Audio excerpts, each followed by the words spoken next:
YouTube channel पर। देखिए, हम कर रहे थे क्लास 10th का जो चैप्टर नंबर 2 है तुलसीदास, उसका हमने भाग 1 पार्ट 1 कर लिया था, जिसमें हमने 2 पद्यांश पढ़े थे, श्लोक पढ़े थे। आज हम तीसरे और चौथे यानी थर्ड और फोर्थ की बात करेंगे। तो देखिए क्या लिखा है, बीएसी लखनऊ बोले मृदु बानी। यहाँ लक्ष्मण जी परशुराम जी से कहते हैं, बीसी लखनऊ बोले मृदु बानी। लक्ष्मण ने परशुराम जी से कहा, हे मुनि अहो मुनिसु, यानी हे मुनि। अहो मुनिसु का मतलब क्या है? हे मुनि। महाभटमानी, महाभटमानी का मतलब क्या है? महाभटमानी का मतलब है आप बड़े योद्धा हो। क्या हो? बड़े योद्धा हो, या फिर हम ये कह सकते हैं कि आप महान योद्धा हो। तो लक्ष्मण जी यहाँ पर परशुराम जी से कहते हैं कि हे मुनि आप बड़े योद्धा हो। पुनि पुनि मोहि देखाओ कुठारू। पुनि पुनि, पुनि पुनि का मतलब होता है बार बार। क्या होता है पुनि पुनि का मतलब? पुनि पुनि का मतलब होता है बार बार। तो ये लक्ष्मण जी परशुराम जी से क्या कह रहे हैं? लक्ष्मण जी परशुराम जी से कह रहे हैं कि हे मुनि आप तो बड़े योद्धा हैं, बड़े महाबटमानी हैं, महान योद्धा हैं। पुनि पुनि मोहि देखाव कुठारू। पुनि पुनि का मतलब मैंने आपको बताया है कि इसका मतलब होता है बार बार। तो ये कह रहा है कि बार बार आप मुझे कुठारू, कुठारू का मतलब होता है परसा, आप बार बार मुझे अपना परसा दिखा रहे हैं। चहत उड़ावन फूकी पहाड़ू। चहत उड़ावन, फूकी यानी फूंक मारकर। फूकी का मतलब क्या है यहाँ पर फूकी का मतलब है फूंक मारकर। पहाड़ू का मतलब है पहाड़। पहाड़ू का मतलब क्या है? पहाड़ है। और फूकी का मतलब क्या है? फूंक मारकर। क्या है? फूंक मारकर। तो यहाँ पे लक्ष्मण जी कह रहे हैं आप पहाड़ को फूंक मारकर उड़ाना चाह रहे हैं। कि आपके बातों से तो ऐसा लग रहा है कि आप तो सिर्फ फूंक मारकर ही किसी पहाड़ को उड़ाना चाह रहे हो। यहाँ कुम्हड़ बतियां कोऊ नहीं, जे तर्जनी देखी डरे जाही। अब देखिए यहाँ पे लक्ष्मण जी क्या कहते हैं, यहाँ पर या मैं कुम्हड़ बतियां, कुम्हड़ बतिया का मतलब होता है छुई मुई का पौधा। क्या होता है? छुई मुई का पौधा। छुई मुई का पौधा।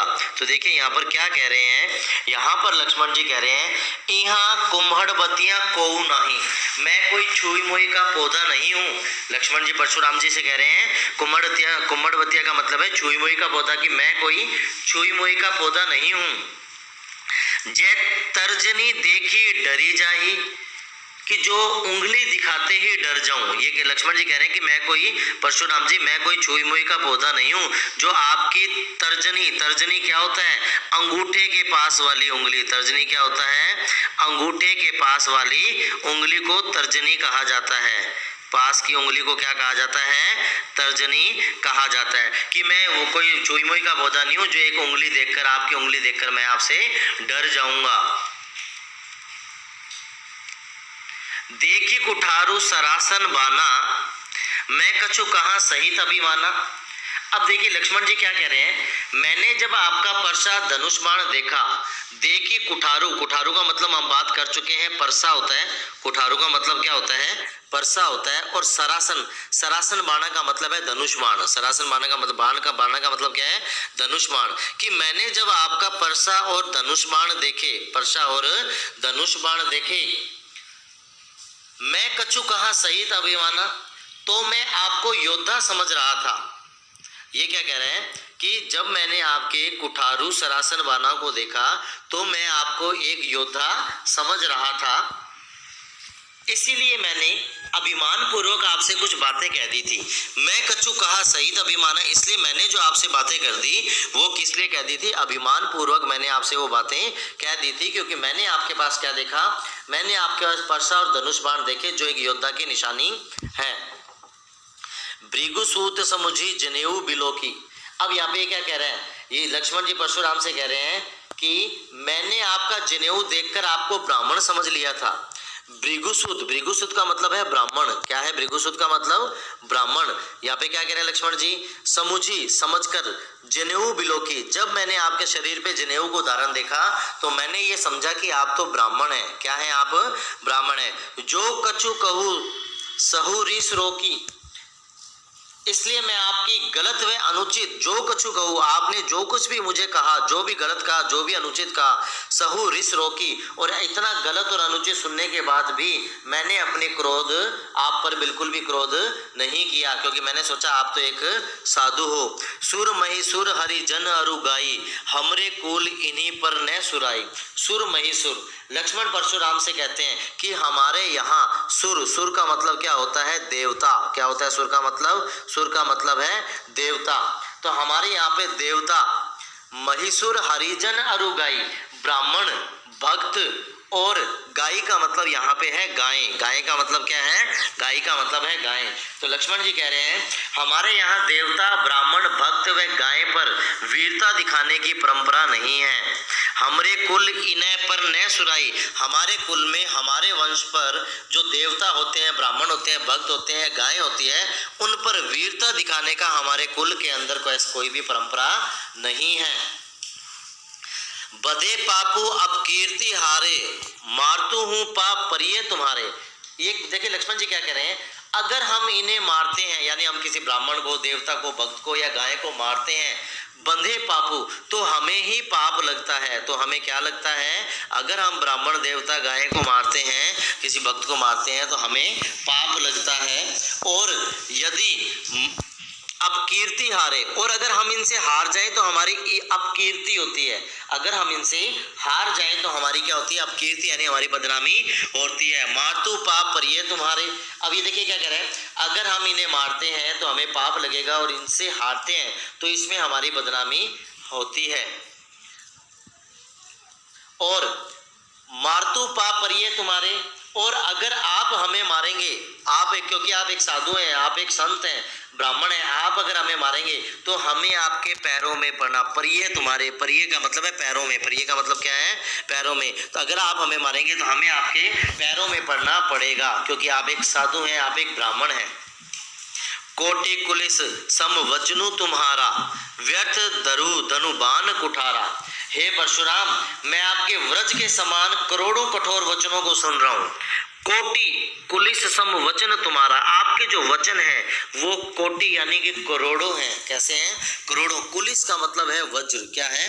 कुलिस का मतलब है वज्र। कि मैं परशुराम जी आपके वज्र के समान करोड़ों कठोर वचनों को सुन रहा हूँ। व्यर्थ दरहु धनुबान कुठारा, तुमने व्यर्थ में ही धनुष व परसा हाथ में ले रखा है। व्यर्थ में ही तुमने धनुष, बाण या परसा अपने हाथ में उठा रखा है। जो बिलो की अनुचित कहियो, छमु महामुनि धीर। अब देखिए यहाँ क्या कह रहे हैं, यहाँ पर लक्ष्मण जी परशुराम जी से कह रहे हैं, जो बिलो की अनुचित कहियो, हे परशुराम जी, अगर मैंने कुछ अनुचित कह दिया है, अगर मैंने कुछ अनुचित कह दिया हो, शमु महामुनि धीर, तो हे महामुनि, शमु का मतलब यहाँ पे है क्षमा करना, तो आप मुझे क्षमा कर दीजिए। अगर मैंने आपको कुछ अनुचित कर दिया तो आप मुझे क्षमा कर दीजिए। सुनी सरोस भृगुवंश मणि, बोले गिरा गंभीर, बोले गिरा गंभीर। तो देखिए यहाँ पर ये क्या कह रहा है, यहाँ पे ये कह रहा है, सुनी सरोस भृगुवंश मणि, बोले गिरा गंभीर। लक्ष्मण जी की ऐसी बातें सुनकर परशुराम जी क्रोधित हो गए। परशुराम जी क्या हो गए? क्रोधित। सरोस का मतलब क्या होता है? सरोस का मतलब होता है क्रोधित होना। सरोस का मतलब क्या होता है? सरोस का मतलब होता है क्रोधित होना। तो लक्ष्मण जी की ऐसे बातें सुनकर परशुराम जी क्रोधित हो गए और बोले। अब परशुराम जी क्या कहते हैं, देखिए क्या बोले। कौशिक, कौशिक यहाँ किसके लिए आया है? यहाँ पर कौशिक जो आया है वो विश्वामित्र जी के लिए आया है। किसके लिए आया है यहाँ कौशिक? यहाँ कौशिक विश्वामित्र जी के लिए आया है। परशुराम जी विश्वामित्र जी से कहते हैं, परशुराम जी विश्वामित्र जी से क्या कहते हैं? कौशिक सुनो मंद यहु बालकु, कि हे विश्वामित्र जी, यह बालक मुझे कोई मंद बुद्धि बालक लग रहा है। कुटिल काल बस निजकुल घालकु, और कुटिल स्वभाव वाला है यह बालक। वह काल के अधीन होकर, कालवश का मतलब क्या है? काल के अधीन होकर। क्या है? काल के अधीन होकर। ये जो बालक है वो काल के अधीन होकर अपने परिवार का नाश करेगा। निजकुल घालकू का मतलब अपने परिवार का नाश कर देगा, मेरे हाथों से ये मर जाएगा। भानुवंश राकेश कलंकु, ये देखिए क्या कह रहे हैं, यह बालक भानु यानी कि सूर्यवंश। भानु का मतलब क्या है? भानु का मतलब है कि जो लक्ष्मण जी, राम जी, वो सूर्यवंशी थे। कौन थे वो? सूर्यवंशी थे। भानुवंश, इनका वंश तो सूर्यवंशी है। राकेश कलंकु, और सूर्यवंशी होकर भी ये चंद्रमा पर कलंक लगाने का काम कर रहा है।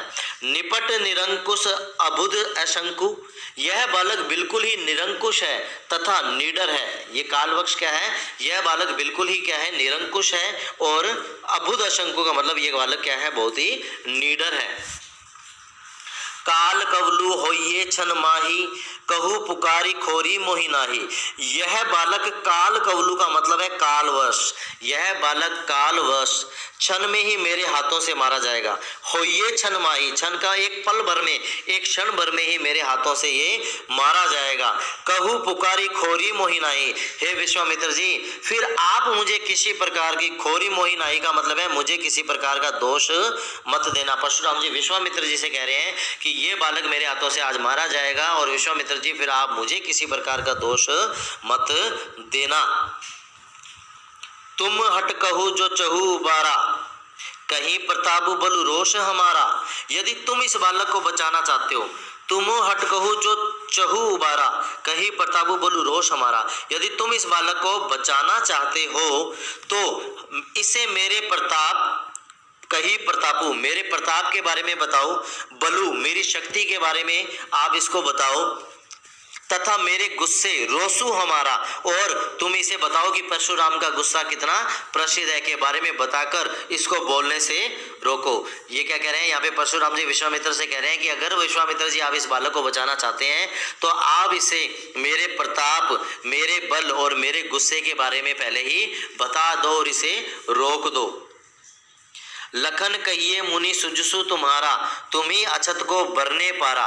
मुनि की इस प्रकार की बातों को सुनकर अब लक्ष्मण जी बोलने लगते हैं, और लक्ष्मण जी परशुराम जी से कहते हैं, हे मुनि परशुराम, लखन कहियो मुनि सुजस तुम्हारा, कि आपके सुजसु यानी आपके यश को कौन नहीं जानता। हे परशुराम जी आपके यश को कौन नहीं जानता।